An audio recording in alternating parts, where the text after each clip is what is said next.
আসন্ন রোজার ঈদে দর্শকদের বিনোদনের খোরাক জোগাতে নির্মাতা তপু খান নির্মাণ করেছেন বিশেষ নাটক হ্যাপি ডিভোর্স। টিউন তেহরিনের রচনায় এই নাটকের প্রধান দুই চরিত্রে অভিনয় করেছেন জনপ্রিয় জুটি ফারহান আহমেদ জুবান ও কেয়া পায়েল।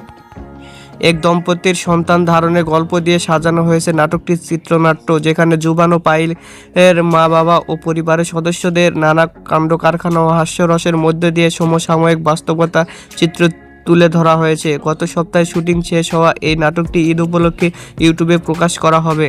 নাটকটিতে অভিনয় প্রসঙ্গে জুবান জানান, গল্পটি মূলত তাদের সন্তান নেওয়াকে ঘিরে, কারণ জুবানের মা বাবা নাতি নাতনির মুখ দেখতে চান। সবাই মিলে একটি ভালো উপহার দেওয়ার চেষ্টা করে বলে জানান এই অভিনেতা।